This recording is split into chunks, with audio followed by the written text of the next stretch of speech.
بسم الله الرحمن الرحيم الحمد لله على كل حال. அல்லாஹ்வுடைய அளப்பெரும் கிருபையினால் 7 தராவீகையும் 6 நோன்பையும் முடித்திருக்கிறோம். அல்ஹம்துலில்லாஹ். மீதம் இருக்கக்கூடிய தராவீகையும் நோன்பையும் சலாமத்தான முறையில் நிறைவேற்றக்கூடிய நசீவை அல்லாஹு தஆலா நம் அனைவருக்கும் தருவானாக. ஆமீன். குர்ஆனில் கூறப்பட்டுள்ள ஆச்சரியமான சில செய்திகளில் இன்றைக்கு எடைக்கு எடை தங்கம் கிடைத்ததை குறித்து ஒரு அபூர்வமான ஆச்சரியமான நிகழ்வை குறித்து நாம் பார்க்க இருக்கிறோம்.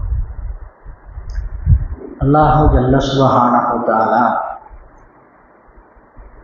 திருக்குர்ஆனில் ஒரு இடத்துல சொல்லி காட்டுகிறான். பனு இஸ்ரவேலர்களில் ஒருவர் வயதான நபர் ஒருத்தர் இருந்தார்.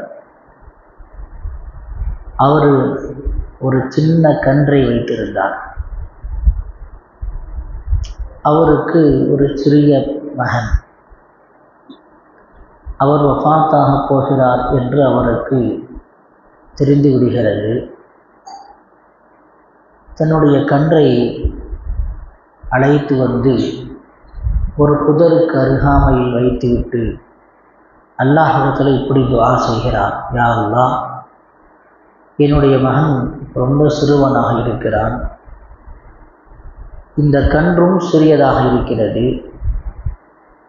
என்னுடைய பையன் பெரியவனாக ஆனதற்கு பிறகு அவனிடத்திலே இந்த கன்றை நீ சலாமத்தாக ஒப்படைக்க வேண்டும்.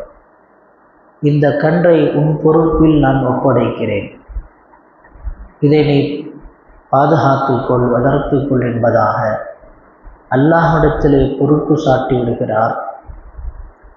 அதன் பிறகு அவர் இறந்து விடுகிறார். அந்த பெரியவர் அல்லாஹ்விடத்திலே ஒரு காரியத்தை பொறுப்பு சாட்டினால் அல்லாஹ் தஆலா எப்படிப்பட்ட பரக்கத்தை அவருக்கு தருவான் என்பது இந்த சம்பவத்தினுடைய பின்னணியில் நாம் தெரிந்து கொள்வோம். இன்றைக்கு பொதுவாகவே ஒரு குடும்பத்தில் ஒரு தலைவர் அல்லது ஒரு முக்கியமான நபர் ஒருவர் இறந்துவிட்டால் அந்த குடும்பமே ஒரு கவலைக்கு ஆளாகிவிடுவார்கள். இனிமேல் குடும்பத்தை எப்படி யார் பார்த்துக்குவா? யாராவது உறவினர்கள்ட்ட நம்முடைய அத்தா சொல்லிட்டு போயிருக்கலாம் பார்த்துக்க சொல்லி, ஒரு சின்னாத்தாட்டையோ பெரியத்தாட்டையோ யாராவது முக்கியமான நபர்கள்ட்ட என் பிள்ளைங்க பார்த்துக்குங்க, என்னுடைய பொருளை கடையை பார்த்துக்குங்க அப்படின்னு சொல்லிட்டு போயிருந்துருக்கலாம். இப்படி ஒன்றும் சொல்லாமல் போயிட்டாங்களே அப்படின்னு சில சமயம் சில நபருக்கு கவலை வருவதுண்டு. ஆனால் நம்முடைய காரியத்தை அல்லாஹ்விடத்தில் தான் பொறுப்பு சாட்ட வேண்டும். சின்ன பிள்ளைங்களாக இருக்கிறான், வெளியூர் போகிறாங்க, அல்லது பெற்றோர்களுக்கே தெரியுது நம்ம இறந்து போயிடுவோம், நம்முடைய பிள்ளைகளை யார் பராமரித்து கொள்வா அப்படிங்கிற பயம் வந்துச்சுன்னா அல்லாஹ்ட்ட பொறுப்பு சாட்டணும். யாரெல்லாம் என் பிள்ளைகளை வளர்த்து கொள்ளக்கூடிய பொறுப்பை, என் பிள்ளைகளுக்கு ஒழுக்கத்தை சொல்லித்தரக்கூடிய பொறுப்பை, என் பிள்ளைகளுக்கு கல்வியை சொல்லித்தரக்கூடிய பொறுப்பை நீ எடுத்துக்கொள், உன்னிடத்திலே நான் பொறுப்பு சாட்டுகிறேன் என்று அல்லாஹ்ட்ட பொறுப்பு சாட்டிடணும். அப்படி பொறுப்பு சாட்டினோம்னா நம்முடைய பிள்ளைகள் எதிர்காலத்தில் நல்ல சிறப்பாக வருவாங்க. அல்லாஹ்ட்ட அந்த பெரியவர் பொறுப்பு சாட்டினார். அந்த வாலிபன் ஒரு நல்ல பையனாக இருந்தார். அவர் இரவை 3ஆக பிரித்து கொள்வார். ஒரு பகுதியில் தாய்க்கு பணிவிடை செய்வார், இன்னொரு பகுதியில் இபாதத் செய்வார், இன்னொரு பகுதியில் தூங்கிக் கொள்வார். சின்ன பையன்தான், இளைஞர் தான். ஆனால் இரவை 3ஆக பிரித்து கொள்வார். ஒரு பகுதியில் தாய்க்கு பணிவிடை பெற்றோருக்கு, இன்னொரு பகுதியில் இபாதத், இன்னொரு பகுதியில் வணக்கம். இப்படி போய்கொண்டிருந்தது. அவர் என்ன வியாபாரம் செய்தார்னா விறகு வெட்டி கொண்டு போய் வியாபாரம் செய்வார். விறகை வெட்டி வருவார். மரங்கள் காட்டுகளில் போய் விறகை வெட்டி கொண்டு வருவார். அதை விற்பனை செய்வார். அதில் வரக்கூடிய லாபத்தை 3ஆக பிரிப்பார். ஒரு பகுதியை தனக்கு வைத்து கொள்வார், இன்னொரு பகுதியை தன் தாய்க்காக வேண்டி எடுத்துக்கொள்வார், இன்னொரு பகுதியை தர்மம் செய்து விடுவார். 3ஆக பிரித்து ஒரு பகுதி தர்மம், ஒரு பகுதி தனக்கு, இன்னொரு பகுதி தன் தாய்க்கு. இப்படி அவருடைய வாலிப பருவம் இபாதத்தாக பேணுதலாக மிக நல்ல முறையில் கழிந்து கொண்டிருந்தது. ஒரு நாள் என்ன சொன்னாங்க, அவங்க அம்மா மகன்கிட்ட சொன்னாங்க, ஒரு வாலிபனாக ஆனதற்கு பிறகு, ஒரு நல்ல நிலைக்கு வந்ததற்கு பிறகு தாய் சொன்னாங்க, உங்கள் அத்தா இந்த புதருக்கு அருகாமையில் நீ போய் இப்படி போய் துஆ செய்யி, அங்கே ஒரு கன்று இருக்குது, அங்கே போய் நீ இப்படி போய் துஆ செய்யி, ஹஜ்ரத் இப்ராஹிம் அலைஹிஸ்ஸலாம் அவர்களினுடைய ரப்பாக இருக்கக்கூடிய அல்லாஹ் உன்னிடத்தில் கேட்கிறேன், இஸ்மாயில் நபியினுடைய ரப்பாக இருக்கிற ரப்பே நான் உன்னிடத்தில் கேட்கிறேன், எனக்கு என்னுடைய அமானிதத்தை கொடு என்று போய் துஆ செய்ப்பா அப்படின்னு சொல்லி அனுப்புகிறாங்க தாய். அதே மாதிரி மகனும் போய் அந்த குறிப்பிட்ட புதருக்கு அருகாமையில் போய் துஆ செய்கிறாரு. ஒரு மஞ்சள் நிறத்தில் ஒரு பசு வெளிவருகிறது. எங்கிருந்தோ என்ன செய்யுது, அந்த இடத்துல போய் துஆ செய்கிறார், யா அல்லாஹ் என்னுடைய அமானிதத்தை எனக்கு கொடு, இப்ராஹிம் நபியினுடைய இஸ்மாயில் நபியினுடைய ரப்பாக இருக்கக்கூடிய அல்லாஹ்வே என்னுடைய அமானிதத்தை கொடு என்று துஆ செய்கிறார். எங்கிருந்தோ பசு மஞ்சள் நிறத்தில் ஒளி மின்னக்கூடியதாக அந்த பசு வெளியே வருகிறது. அந்த பசுவை கொண்டு போய் வீட்டுக்கு கொண்டு போகிறாரு. அவங்க தாய் சொன்னாங்க, அம்மா சொன்னாங்க, சந்தையில் கொண்டு போய் இதை 3 திருகத்துக்கு விற்றுருப்பாங்க, 3 தங்க காசுக்கு இதை விற்றுருந்தாங்க. அவரும் அந்த பசுவை கொண்டு வருகிறார். அல்லாஹு ஜல்ல சுப்ஹானஹு வ தஆலா ஒரு ஏற்பாடு செய்கிறான். ஒரு மலக்கை ஒரு மனிதருடைய தோற்றத்தில் அனுப்புகிறான். அனுப்பி அவர் அந்த பசுவை வாங்குறார். 3 திருகத்துக்கெலாம் இல்லைப்பா, நான் அதிகமான காசு தரேன், இனி காசு வாங்கிக்க, எனக்கு இந்த பசுவை கொடுத்துரு, இல்லை நான் எங்கள் அம்மாட்ட கேட்காம செய்ய மாட்டேன், எனக்கு அதிகமான காசு 3 தங்க காசுக்கு தான் விற்க சொன்னாங்க, அதுக்கு மீறி வாங்க மாட்டேன் நான் அப்படின்னு சொல்லி அந்த வாலிபர் சொல்கிறார். போய் உங்கள் அம்மாட்ட கேட்டு வாப்பா அப்படின்னு சொல்லி அனுப்பிச்சு வைக்கிறார்.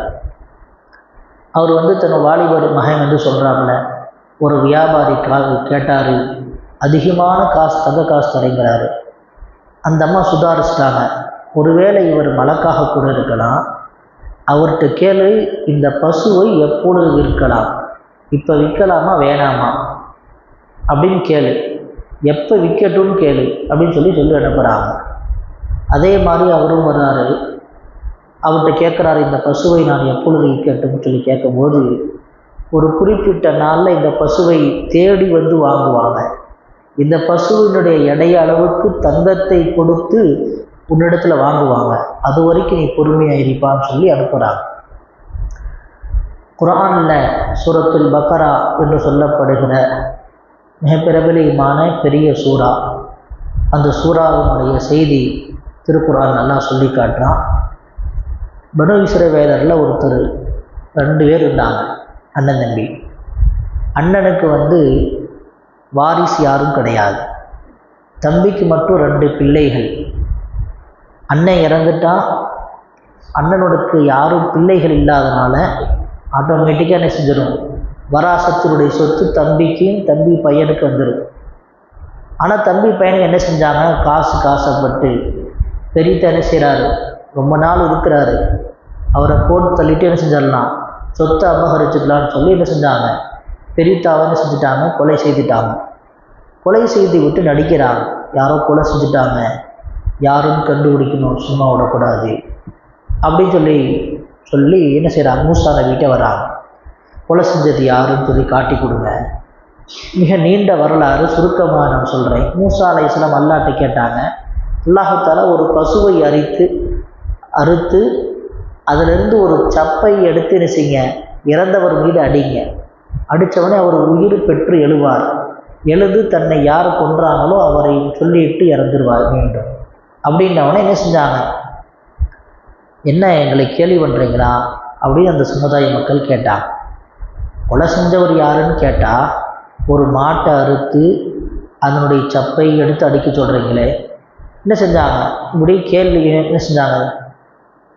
மூசா நபிகிட்ட அந்த மக்கள் திருப்பி திருப்பி கேள்வி கேட்க ஆரம்பித்தாங்க. மூசா நபி சொன்னாங்க, அல்லாஹ் சொன்னதை நான் சொல்கிறேன், நானாக சொல்லலை, அல்லாஹ் இப்படி தான் சொல்லியிருக்கிறான். சரி, அந்த பசு என்ன நிறத்தில் இருக்கும், என்ன வயசில் இருக்கும், எப்படி இருக்கும், இப்படி தேவையில்லாமல் செஞ்சாங்க. கேள்விக்கு மேல் கேள்வி கேட்க ஆரம்பித்தாங்க. ஏதாவது ஒரு பசுவை பிடித்து அறுத்து என்ன செஞ்சுருந்தான், அந்த சப்பை எடுத்து அடித்திருந்தால் என்ன செஞ்சுருக்கலாம், மிக ஈஸியாக வேலை முடிஞ்சிருக்கும். ஆனால் அவங்க என்ன செஞ்சாங்க, கேள்விக்கு மேல் தேவையில்லாத கேள்வி கேட்கக்கூடாதுங்கிறதுக்கு இந்த சம்பவம் ஒரு மிகப்பெரிய உதாரணம். என்ன செஞ்சாங்க, என்ன கலராக இருக்கும், அல்லாஹ் சொல்கிறான் மஞ்சள் கலராக இருக்கும், என்ன வயசில் இருக்கும், ரொம்ப முதுமையாகவும் இருக்காது, ரொம்ப இளமையாகவும் இருக்காது, நடுத்தரமாக இருக்கும். வேற என்ன செய்யும், இப்படி ஒவ்வொன்றா கேட்குறாங்க. ஏர் உழுவதற்காக வேண்டி அந்த மாட்டை அந்த பசுவை பயன்படுத்தி இருக்க மாட்டாங்க அப்படின்னு சொல்லி மூசா அலைஹிஸ்ஸலாம் அல்லாஹ்ட்ட கேட்டு ஒவ்வொன்றா சொல்கிறாங்க. அவங்க கடைசியாக என்ன செய்கிறாங்க, ஒரு முடிவு போடுறாங்க. இன்ஷா அல்லாஹ் இந்த மாட்டை நாங்கள் என்ன செஞ்சுருவோம், பிடிப்போம், இன்ஷா அல்லாஹ் பிடிச்சிருவோம்னு சொல்லி சொன்னதுனால அவர்களுக்கு அந்த மாடு கிடைத்தது. ஒருவேளை இன்ஷா அல்லாஹ் சொல்லாமல் இருந்திருந்தால் கியாமத் நாள் வரைக்கும் அந்த மாடு கிடைச்சிருக்காது. அவங்க இன்ஷா அல்லாஹ் சொன்னதுனால அவர்களுக்கு அந்த மாடு கிடைத்தது. அந்த மாடு யார்கிட்ட இருக்குன்னா இந்த இளைஞர்கிட்ட இருக்குது. அந்த இளைஞர்கிட்ட வந்து கேட்குறாங்க, எடைக்கு எடை என்ன செய்கிறோம், இந்த மாட்டினுடைய எடை அளவுக்கு நாங்கள் தங்க காசு தரோம், அந்த மாடு எங்கள்கிட்ட கொடுத்துருப்பா. அவரும் இளைஞர் விற்கிறார். எடைக்கு எடை என்ன செய்யுது, மாட்டை எடை போட்டு அந்த எடைய அளவுக்கு தங்க காசுக்கு என்ன செய்கிறாங்க. அல்லாஹு தஆலா எப்படிப்பட்ட பரக்கத்தை அல்லாஹ் கொடுத்துருக்கிறான். அல்லாஹ்ட்ட ஒப்படைச்சனால அந்த முதியவர் தன்னுடைய மகனையும் தன்னுடைய கன்றையும் என்ன செஞ்சார், யா அல்லாஹ் இதை உன் பொறுப்புல விடுறேன்னு சொல்லி சொன்னதின் காரணமாக அல்லாஹ் தஆலா எப்படிப்பட்ட பரக்கத்தை கொடுக்குறான். எடைக்கு எடை என்ன செஞ்சாங்க, தங்க காசு கொடுத்து வாங்கிட்டு வந்து அந்த மாட்டை அறுத்து அதிலிருந்து ஒரு சப்பை எடுத்து என்ன செஞ்சாங்க, அந்த இறந்தவர் மீது அடித்தாங்க. அவர் எதிர்த்து சொன்னார், என்னுடைய தம்பி மகன்க தான், 2 பேரும் சேர்ந்து சொத்துக்கு ஆசைப்பட்டு என்ன செஞ்சாங்க, என்னை கொலை செஞ்சாங்க அப்படின்னு சொல்லிட்டு இறந்துடுறாரு. பழிக்கு பழி கிசாஸ் என்கிற அடிப்படையில் அவர்கள் என்ன செய்கிறாங்க, கொலை செய்த 2 பேரையும் என்ன செய்கிறாங்க, அந்த ஊர் மக்கள் கொலை செஞ்சிடறாங்க. அந்த வாலிபருக்கு மிகப்பெரிய சொத்து கிடைக்கிது, மிகப்பெரிய சொத்து கிடைக்கிது. அல்லாஹ் ஜல்ல சுப்ஹானஹு தஆலா இதிலிருந்து நமக்கு ஏராளமான படிப்பினை. எந்த ஒரு காரியமாக இருந்தாலும் அல்லாஹ்ட்ட பொறுப்பு சாட்டணும், அல்லாஹ்ட்ட பொறுப்பு சாட்டணும். இரண்டாவது, அடுத்தவர்களுடைய சொத்துக்கு என்னைக்கு என்ன செய்யக்கூடாது, ஆசைப்படக்கூடாது.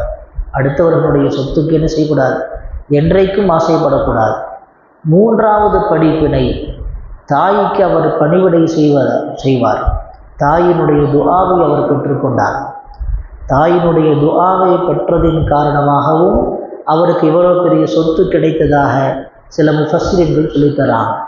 எனவே தாய்க்கு பணிவிடை, தாயினுடைய துஆவை பெற வேண்டும். அது மட்டுமல்ல, தேவையில்லாத கேள்வி கேட்கக்கூடாது. தேவையில்லாத கேள்விக்கு மேல் சரியத்துடைய விஷயமாக இருந்தாலும் சரி, பொதுவான விஷயமாக இருந்தாலும் சரி, தேவைக்கு மேல் என்ன செய்யக்கூடாது, கேள்விகளை கேட்கக்கூடாது. அதே போல் குர்பானை கொடுப்பதாக இருந்தால் நல்ல கொழுத்ததாக குர்பானை கொடுக்க வேண்டும். இந்த மாடு என்ன செஞ்சு ரொம்ப கொழுத்ததாக இருந்ததாக குர்ஆன் அல்லாஹ் சொல்லி காட்டுறான்.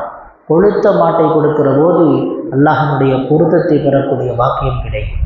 அல்லாஹ் ஜல்ல சுப்ஹானஹு வ தஆலா நம்ம அனைவருக்கும் அல்லாஹ்வை அஞ்சக்கூடிய நசீபையும் அடுத்தவருடைய பொருளுக்கு ஆசைப்படாமல் இருக்கக்கூடிய கனாஅத்துடைய தன்மை அல்லாஹ் நமக்கு தருவானாக. சரியத்தை விளங்கி அதன்படி அமல் செய்கிற நல்ல நசீபை அல்லாஹ் தஆலா நம்ம அனைவருக்கும் தருவானாக. ஆமீன். வ ஆஹிரு தஅவானா அல்ஹம்துலில்லாஹி ரப்பில் ஆலமீன்.